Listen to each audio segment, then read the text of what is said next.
So the first topic of this unit 2 is behavior as an input output system. So behavior as an input output system, we can say that system means there are three processes: input, process and output.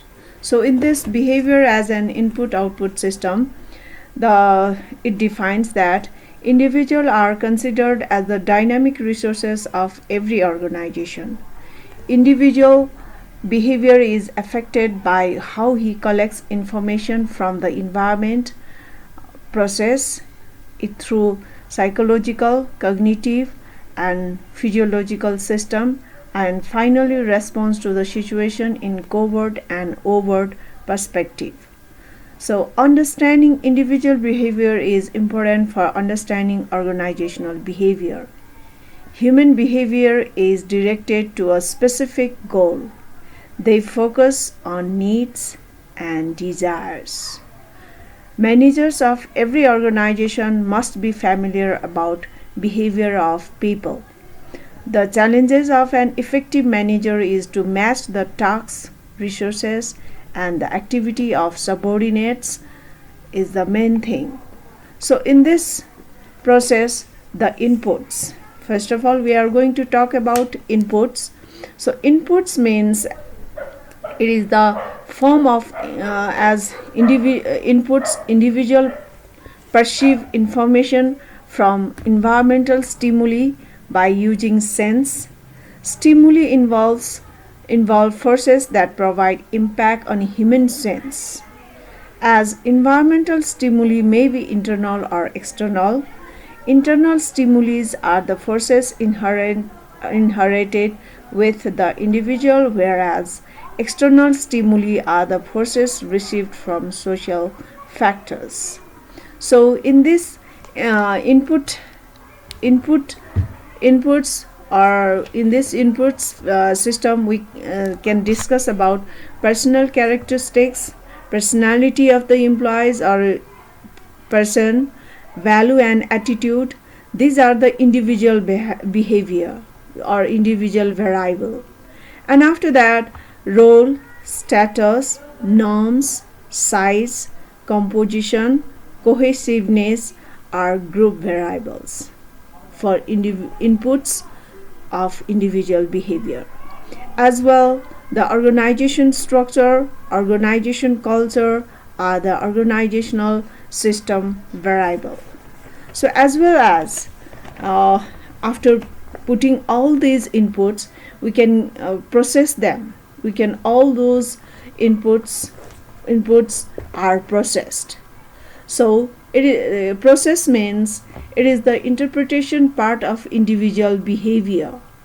It shows how an individual receives information from external forces, individual, and predict them.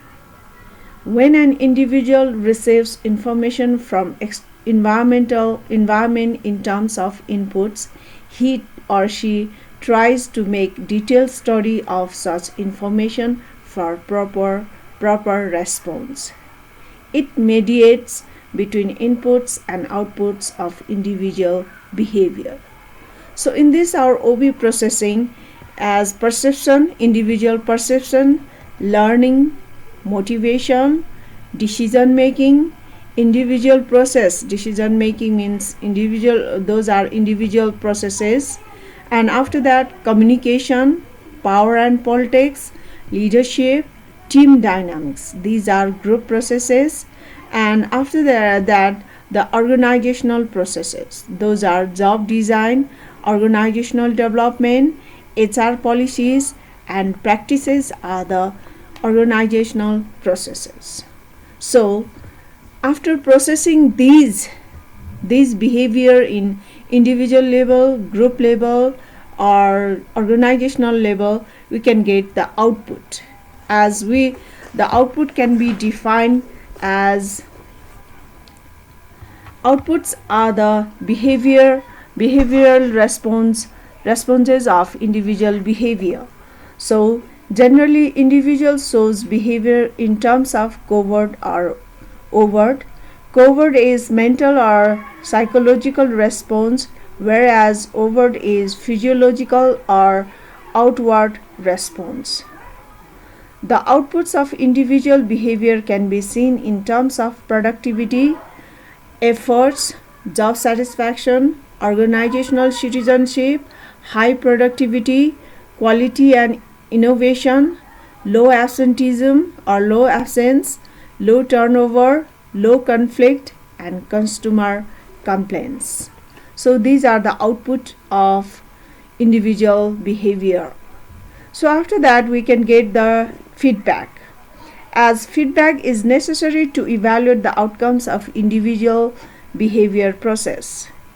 If expected output is gained, it would provide guidance to the manager for future performance. Similarly, if any deficiency is found in output, it would be necessary to improve future performance to gain expected output or outcomes.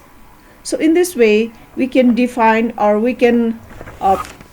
define the behavior as an input, process, and output, as well the feedback. So in this way behavior as an input output system. We can say that behavior as an input output system.